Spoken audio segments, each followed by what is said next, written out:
Hi everyone, thanks for joining me today. I'm Craig, a director and co-founder of StrategyBlocks. Throughout my career, I've had the opportunity to analyze, design and build a lot of strategic plans. And it's fascinating how these plans across various industries and global markets share such a similar structure. Clearly, the purpose of each and every strategic plan is to create stakeholder value, considering both short-term and long-term interests. Whether those stakeholders are customers, shareholders, students, residents, internal or external, they are always either a plan for growth or efficiency or both. To help visualize a robust strategy, we developed a model that integrates its key elements. These 6 dimensions are arranged into 2 groups. Imagine a library. The first group is like the library's shelves and filing system. It defines how the strategy is designed and interpreted, incorporating both top-down and bottom-up design approaches. However, many organizations stop there, mistakenly believing a well-crafted plan guarantees long-run success. This is where the second group, execution, comes in. It presents the practical actions we each take and measure, the actual books on the shelves. Just like a well-organized library facilitates access to information, effective execution breathes life into your strategy.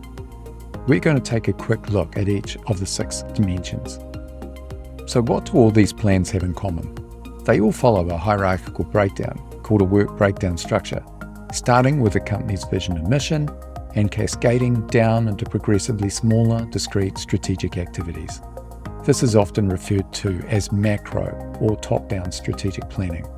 Plans almost always have recurring themes woven throughout. Think of them as categories or groups based on shared characteristics. The non-fiction section of our library. We call these focus areas, but they are often referred to as pillars or values or perspectives. They can help standardize a common strategic language and frame the implementation of a strategic methodology.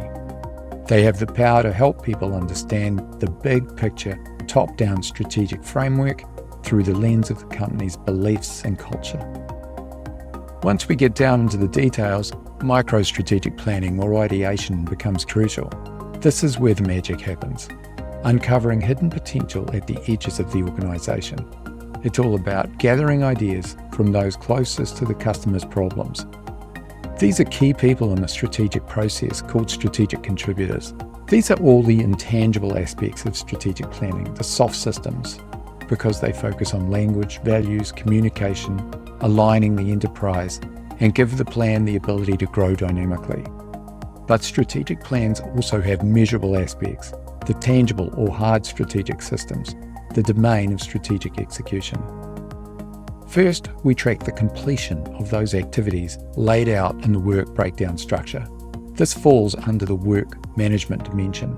It describes the work to be done, who is accountable for doing it, and by when. By aggregating this data, we can get a clear picture of the organization's overall output and identify areas in need of priority attention. But it's not just about completing tasks. It's also about outcomes. We must consider the outcome of that work in the form of structured metrics, key performance indicators. But these metrics come in 2 flavors, leading and lagging. Leading metrics allow us to constantly monitor the performance of our strategic activities, the pulse of the business. Lagging indicators, on the other hand, describe a future outcome. It is a metric that is a result of something that has already happened, and its variance from target will tell us if we've been successful or not. Finally, no strategic plan is complete without considering risk. Think of risk as a potential threat that could derail your plan. And there are 2 main categories: internal risks, which stem from our own execution issues, and external risks, which are those things outside of our control, like market shifts, political changes, or new technologies. But here is the challenge. We need to take these 3 different variables of strategic performance, work, metrics, and risk management, and blend them together to get a holistic view of enterprise performance. That's what we call strategic health, a snapshot of how well your strategy is actually doing. The reality is, businesses operate in a dynamic world. Markets constantly evolve, and we need to adapt quickly. Having a static strategy just isn't enough anymore. We need to be in a constant state of strategic thinking, always looking for ways to improve and transform. The ability to change and adapt must be ingrained into the fabric of every successful organisation. Despite these shared structures, I've also seen some reoccurring challenges companies face in becoming strategically agile. These fall into four main areas: communication, reporting, impact assessment, and navigating change. If you're feeling stuck by strategic roadblocks, the 6 Dimensions framework can provide valuable insights. I'd be delighted to discuss how it can be applied to your specific strategic situation. Let's schedule a consultation. The link below will take you there, or please use my contact details. Thank you for your time today.